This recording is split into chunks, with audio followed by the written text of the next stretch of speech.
इस कार्यक्रम के पुण्यार्चक हैं श्रुत संवर्धक समूह गुरु भक्त परिवार, श्री चंद्रदीप जी आगरा, श्री नितिन काला हैदराबाद, श्री विकास जैन इंदौर, श्री मानस जैन टीकमगढ़, श्री दिनेश जैन अल्ली टीकमगढ़, श्री राजीव जी जैन सहारनपुर, श्री नवीन जी छतरपुर, श्री शिवम श्रेयांश जैन भिंड, श्री उदित जैन तन्मय जैन सहारनपुर, श्री हैप्पी भैया शाहगढ़, श्री शशांक जैन आरा बिहार, श्री प्रवीण जैन आगरा, श्री नितिन कासलीवाल औरंगाबाद। वे आचार्य भगवान अमचंद स्वामी आपसे कह रहे हैं, हे पापों के प्राचार्यों। किसकी दौड़ लग रही है? हे पापों के प्राचार्यों, किसकी दौड़ लगी हुई है? मात्र भोग विलासता की ओर दौड़ लग रही है। एक दूसरे से हम बड़े हैं, पाप करने में हम बड़े हैं। तुम मेरे से ज्यादा क्या भोगों को भोगोगे? मेरे पास और अधिक भोग हैं। किसकी बात? कितना अच्छा संबोधन दिया, हे पापों के प्राचार्यों। यानी ये जो बच्चे हैं, ये दौड़ किसकी लग रही है?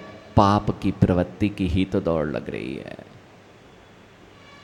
आज विचार करना, वे जो रफ्तार से दौड़ रहे हैं, बस रफ्तार क्यों बढ़ती है मां? आज विचार कर लेना। रफ्तार इसलिए बढ़ती है, लिखा भी है, अति भार, अति रफ्तार दुर्घटना के कारण है। और अनियंत्रण, अनियंत्रण अर्थात मदिरापान, नशा, अति भार और अति रफ्तार, ये तीन चीजें नियम से दुर्घटनाग्रस्त करेंगी। और तीनों चीजें आज जोर शोर से जीवन में घटित हो रही हैं। मदिरा, नशा, किस नशे में हूं? बाह्य नशे तो ठीक हैं, अंतरंग में भी मान का घमंड और जो मद होता है वह आपको नशे में रखता है। अति रफ्तार, मुझे देखना ही नहीं है किस रफ्तार से जा रहा हूं। और अति भार, ये तीनों की तीनों वहां पे लिखे रहते हैं, रास्ते रास्ते पे लिखा रहता है माँ, ये तीनों चीजों का निषेध किया रहता है। फिर भी जीव क्यों चलता है ऐसा? अरे भैया, क्यों दौड़ लगती है? क्योंकि जब भी कोई ऐसा बोलता है ना, तब ऐसा लगता है कि मेरे साथ ऐसा नहीं होने वाला। मां, इस जिनवाणी में लिखा, जीव नरक जाता है, स्वर्ग जाता है, नरक दुर्गतियों के दुखों को भोगता है। किस कारण से भोगता है? पांचों पापों में प्रवृत्ति करने से भोगता है, पंचेंद्रिय विषयों की आसक्ति में भोगता है। कौन भोगता है?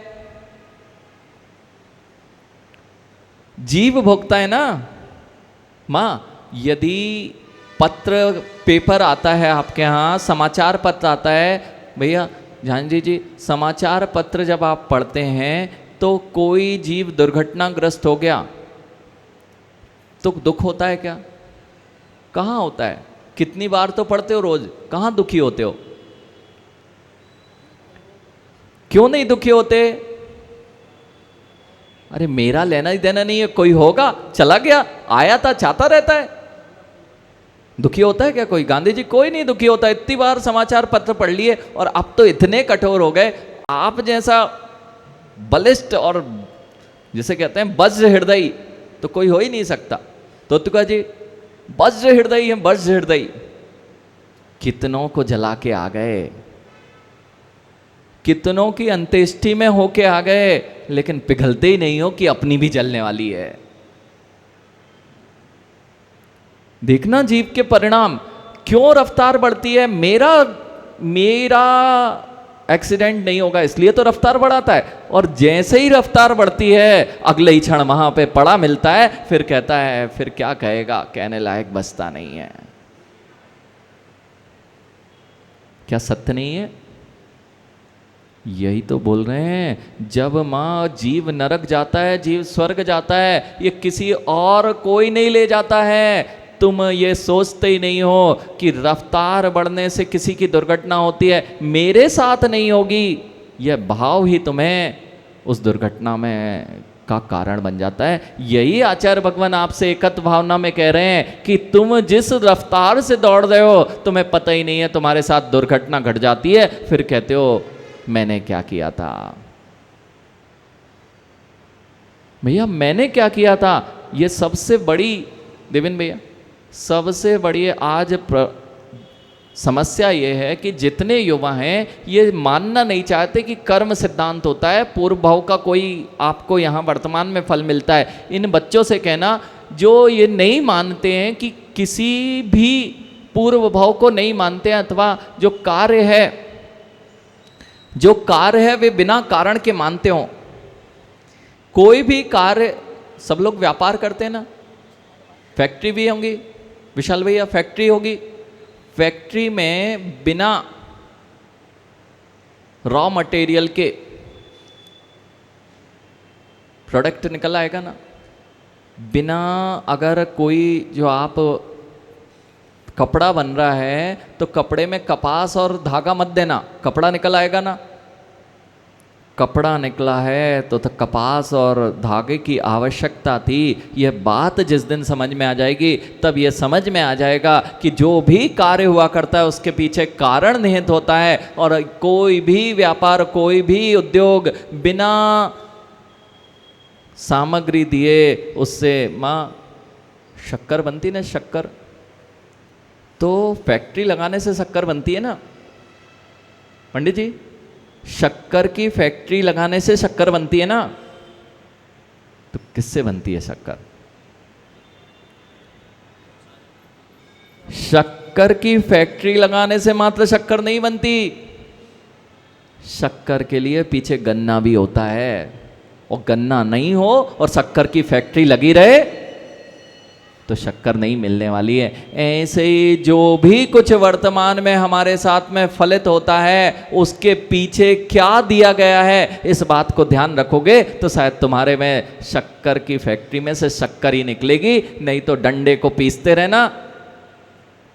हाँ ऐसे ही कुछ चल रहा है। काना पौड़ा पड़ा हाथ यह चूसे तो रहे, मां पड़ा है ना। क्या होता है ये काना पौड़ा?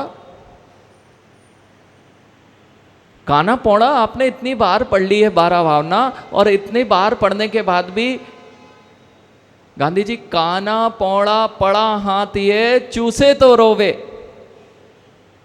क्या होता है काना पौड़ा पंडित जी? काना पौड़ा, हाँ अब बताओ पवन भैया, काना पौड़ा,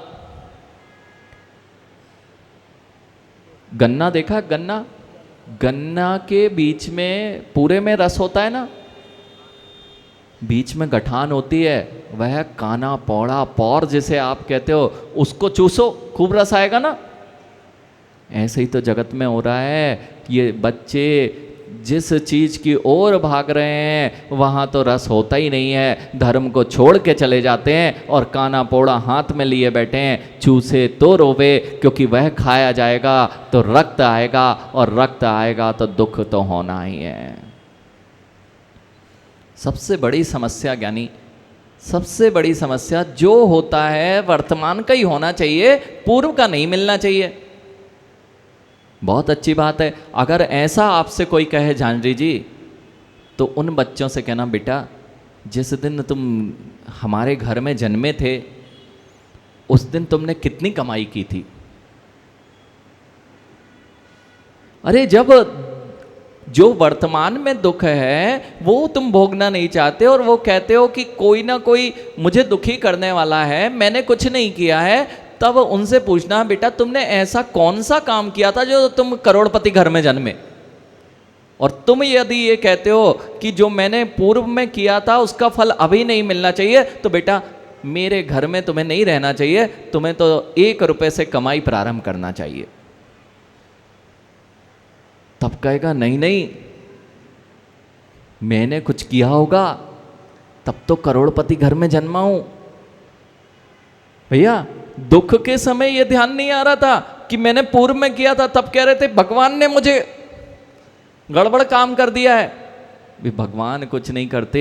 एको करेदि पुण्यम धम्म निमित्तम पत्त दारणेण मणो देवेशु जीवो तस् फलम भंजंदे। एको कल बताया था, पाप करोगे तो पाप का फल पाओगे, और आज बता रहे हैं पुण्य करोगे तो पुण्य का फल पाओगे। इसका नाम है एकत्व भावना। भैया जो जैसा कर रहा है ना, वो वैसे ही फल पाएगा। तो तुका जी एक क्षमा सागर जी महाराज जी एक दृष्टांत देते थे, मुझे याद आ रहा है। वे एक कहानी उन्होंने सुनाई है, आपको वह सुनना योग्य है। एक बालक था भैया, एक बालक था और अपनी माँ से क्रुद्ध हो गया। अपने माँ पर वह तेजी से चिल्ला पड़ा कि मैं तुमसे प्यार नहीं करता हूँ, तुम अच्छे नहीं हो, तुम अच्छे नहीं हो, मैं तुमसे प्यार नहीं करता हूँ। और बच्चे रूठ जाएं तो ऐसे ही कहा करते हैं। और ऐसा रूठ के झांझी जी वह बालक चला गया, और उस बालक का घर जो था एक छोटी सी झोपड़ी थी, अपनी माँ से नाराज हुआ और पहाड़ी एरिया था, पहाड़ में चला गया और वहाँ से जोर से चिल्लाता है। गुस्सा आती है जब जीव को, क्या करता है, मैं तुमसे नफरत करता हूँ, मैं तुमसे प्यार नहीं करता हूं, चले जाओ तुम यहां से। उसने जोर जोर से चिल्लाना प्रारंभ किया, और जैसे ही वह पहाड़ियों से आवाज टकराई और उसके कान में पड़ी, बालक घबरा गया। भैया बालक घबरा गया। मैंने तो एक बार कहा था, वहां से 10 पहाड़ियों से टकरा के आवाज बार बार यही गूंज रही थी, मैं तुमसे नफरत करता हूं, चले जाओ तुम यहां से, मैं तुमसे नफरत करता हूं, चले जाओ। बेचारा बालक घबरा गया और दौड़ता दौड़ता मां के पास पहुंच गया। पंडित जी मां के पास पहुंच गया वह बालक, और पुनः मां से बोलता है, मां मैं ऊपर पहाड़ पे गया था और मुझे कई लोग बोल रहे थे मैं तुमसे नफरत करता हूं, तुम यहां से चले जाओ, मैं तुम्हें देखना नहीं चाहता। मां ऐसा कुछ अपने साथ भी हुआ करता है। हम घरों में, घरों के विसंवाद में यही तो कह देते हैं, तुम्हारी शकल भी नहीं देखना चाहते, तुमसे बात भी नहीं करना चाहते। अपने ही भाई बंधुओं से कितने लोग बातें करना बंद कर चुके हैं, अपने ही माँ परिवार से बातें बंद करना बंद चुके हैं। माँ जो आवाज लौट के आ रही थी वह किसकी थी? भैया पुनः उस माँ समझ गई कि बेटा घबरा गया है।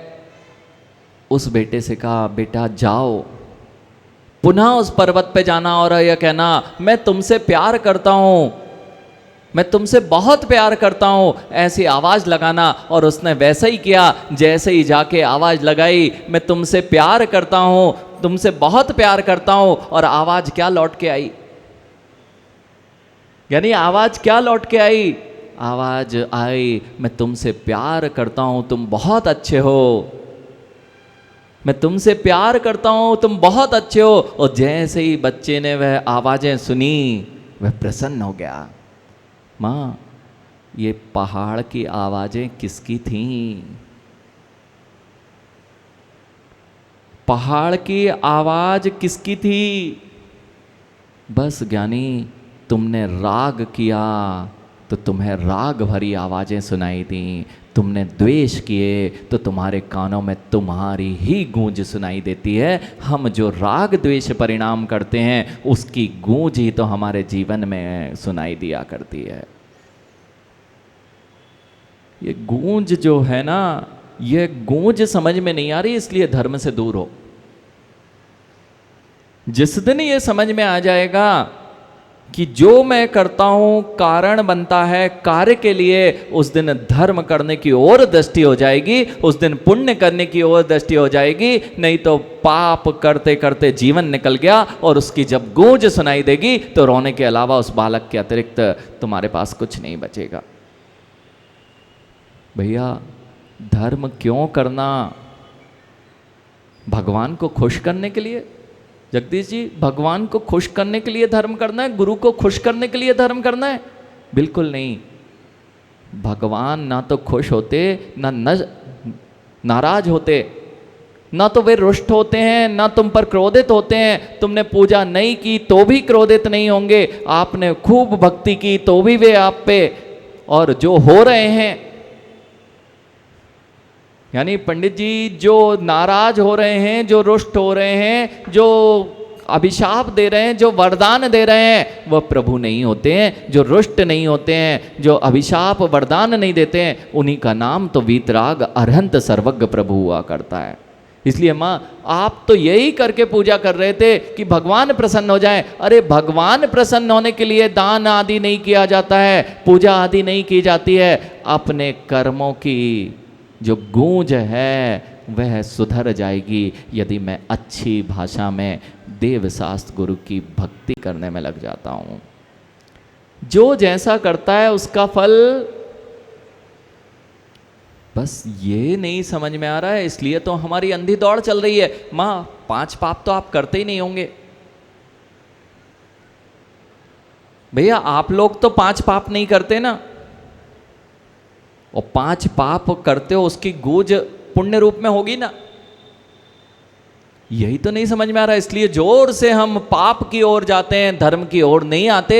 अगर आपसे कहा जाए मां कि 5 पापों में श्रावक अवस्था में अणुव्रत ले लो, महाराज जी अणुव्रत लेंगे तो दुखी हो जाएंगे। रात्रि में कैसे, रात्रि में अगर छोड़ दें, आज बड़ी विकट परिस्थितियां बन गई हैं विशाल भैया। मतलब जयपुर आके तो पता चल रहा है कि 21वीं शताब्दी बहुत तेजी से भाग रही है। बच्चे अगर महाराज के पास आ रहे हैं तो बच्चों के पालक कहते हैं, भैया ये उम्र है क्या धर्म करने की? हाँ, जब उनके धर्म, जब पूरा का पूरा पुण्य नष्ट हो जाएगा, फिर धर्म भी ध्यान नहीं आएगा, फिर तुम सिखाते रहना, तुम्हारे पास भी वे नहीं आएंगे। आज यही स्थिति है। माँ अगर कोई बालक को, छोटे से बालक को महाराज जी ने नियम दे दिया कि बेटा रात में भोजन नहीं करना, तो पहले माँ चालती है, वे अपनी ही माँ सबसे बड़ी पुत्र की दुश्मन, उसका पुण्य बढ़ने ही नहीं देना चाहती। झांझी जी अगर बालक रोज आहार देने आने लग जाए ना, तो झांझी जी कहेंगे कहां रोज रोज आहार देने जा रहे हो, तुम्हारा पुण्य बढ़ जाएगा तुम। यानी यही तो लिख रहे हैं, धम्म निमित्तम पत्त दाणेन। और जैसे ही किसी बालक ने नियम लिया कि हम रात्रि भोजन नहीं करेंगे, मां पीछे से शर्ट खींचती है, बेटा बैठ जा, तेरा पुण्य बढ़ जाएगा। इस कार्यक्रम के पुण्यार्जक थे श्रुत संवर्धक समूह गुरु भक्त परिवार, श्री चंद्रदीप जी आगरा, श्री नितिन काला हैदराबाद, श्री विकास जैन इंदौर, श्री मानस जैन टीकमगढ़, श्री दिनेश जैन अल्ली टीकमगढ़, श्री राजीव जी जैन सहारनपुर, श्री नवीन जी छतरपुर, श्री शिवम श्रेयांश जैन भिंड, श्री उदित जैन तन्मय जैन सहारनपुर, श्री हैप्पी भैया शाहगढ़, श्री शशांक जैन आरा बिहार, श्री प्रवीण जैन आगरा, श्री नितिन कासलीवाल औरंगाबाद।